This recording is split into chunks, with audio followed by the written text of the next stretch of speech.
Every city has one.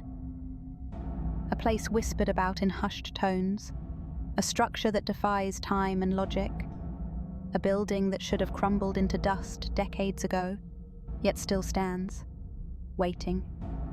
It looms, a silent sentinel, its windows like vacant eyes staring out at the world, holding secrets no one dares to uncover. But some do. Some are drawn to the legends, to the chilling tales that cling to its decaying walls like ivy. And within this forgotten edifice, on its third floor, deep within the west wing, there is a single room. It has no lights, no discernible room number, just an oppressive darkness that seems to swallow any light that dares to approach. The only mark, the only sign that it is anything more than just another empty space, is a frayed crimson thread. It is tied to the door handle, a stark, almost violent splash of color against the grimy, peeling paint. Inside this room, there is nothing but a single mirror. It is full length, ancient, its surface dark and still, facing you directly as you step across the threshold. It feels cold, even from a distance, radiating an unnatural chill that seeps into your bones. This is where the legend truly begins. This is where the mirror room ritual takes place.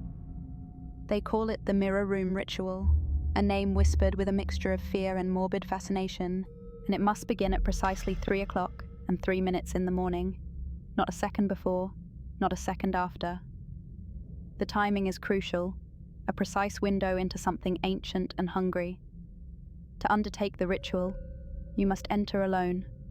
No companions, no distractions. You are utterly vulnerable. You must bring no flashlight, no phone, nothing that emits light or sound. The room demands absolute darkness, absolute silence, save for the pounding of your own heart. You must stand directly in front of the mirror, your reflection staring back at you. You do not move. You do not speak. And, most terrifyingly, you do not blink. For 33 agonizing seconds, you must lock eyes with your own reflection. It is a test of will, a battle against your own biology, a silent confrontation with the self. The outcome of this silent vigil determines your fate. If your reflection remains perfectly still, mirroring your every unblinking gaze, then you are free. You may walk away, but the warning is clear. You must never return to that room, and you must never, ever speak of what you saw or what you felt. To break this silence is to invite something back into your life, something that will not be easily dismissed. But if your reflection blinks first, or, far worse, if it smiles before you do, then the door will not open again. You are trapped, not by physical locks, but by something far more insidious. There are stories, chilling whispers that circulate among those who know of the ritual. One girl, they say, was brave enough, or perhaps foolish enough, to attempt it. She was a skeptic, convinced it was just an old wives' tale, a local myth. She entered the room, her heart pounding, but her resolve firm. She stood before the mirror, forcing her eyes open, staring into her own reflection. The seconds stretched into an eternity. Then, just as she felt her eyelids twitch, her reflection smiled. A slow, knowing smile that was not her own. She screamed, a sound swallowed by the oppressive silence of the room. When her friends, waiting outside, finally managed to force the door open, the room was empty. The mirror was still there, cold and dark, but the girl was gone. She hasn't been seen since. Her disappearance remains an unsolved mystery, a chilling testament to the mirror's power. Another person, a man known for his daring exploits, attempted the ritual and, by all accounts, passed. He walked away, seemingly unharmed. But then, every night, Precisely at 3:00 and 3 minutes in the morning, his own bedroom mirror began to hum, a low, resonant vibration that filled his home, growing louder and louder until it became an unbearable shriek. He tried covering it, moving it, even smashing it. The humming would not stop.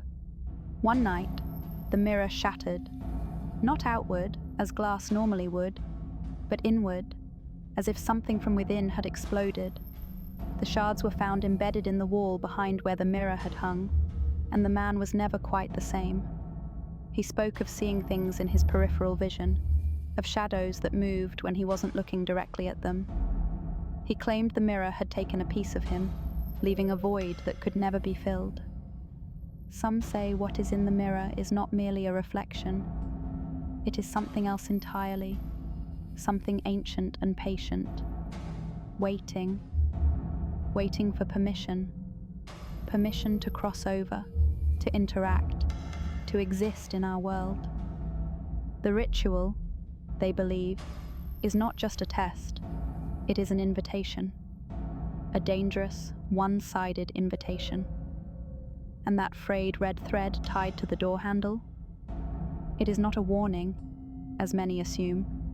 It is a tether, a fragile, symbolic tether, holding back whatever is inside, preventing it from fully manifesting, from fully escaping.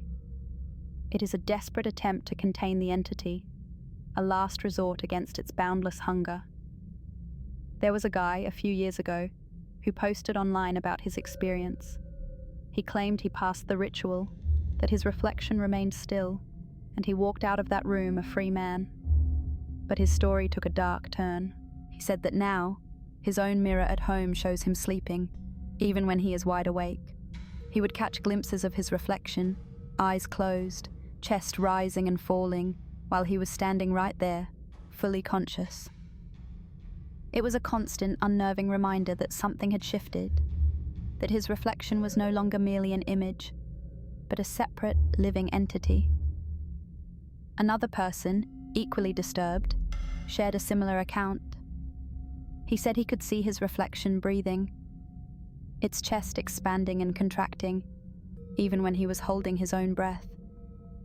He would gasp for air, desperate for relief, but his mirrored self would continue its slow, steady respiration, mocking his struggle. It was as if the mirror had stolen his very breath, leaving him with a chilling sense of vulnerability and a profound fear of his own image. The mirror, they say, watches you before you even watch it. It studies you, learns your nuances, your subtle expressions, the unique contours of your face. And once it recognizes your face, once it has absorbed every detail, it can copy it. Not just an image, but a perfect living replica. A doppelganger waiting for its chance. Some reflections, once seen, do not fade.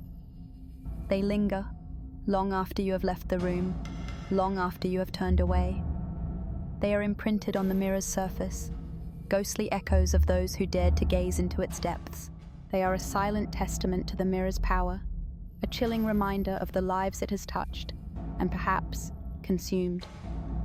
If you ever find yourself in that room, standing before that ancient mirror, and your reflection tilts its head, but you do not back away. Slowly, deliberately. Do not make any sudden movements. Do not break eye contact. Just retreat. If it smiles, and your mouth remains still, frozen in fear, then it is already inside. It has crossed the threshold. It has taken your place. The room itself does not trap you. It is not the walls or the door that hold you captive. The mirror trades you.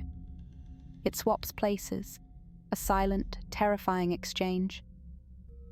Your reflection steps out into the world, while you are pulled into the cold, dark void behind the glass. What happens to you there? No one knows. What happens to the reflection that takes your place? Only time will tell.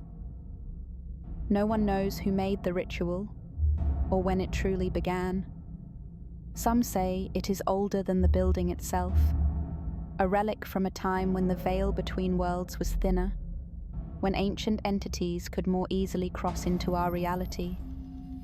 It is a mystery shrouded in darkness, a testament to forces beyond human comprehension. If the glass ever feels warm to the touch, or if it fogs up while you are watching, do not wipe it. Do not give in to the natural instinct to clear the surface. Unswipe may clear the mirror, but it also clears the way. It removes the last barrier, the final defense against whatever lurks within. So, if you ever see a frayed red thread on a door, in a place you know you shouldn't be, a place that feels wrong, leave it. Do not touch it. Do not knock. Do not, under any circumstances, open that door. And if your reflection ever moves without you, if it blinks when you haven't, if it smiles when you are filled with dread, run. Run as fast as you can and never look back. Like, share, and subscribe to this channel before the mirror learns your face better than you do.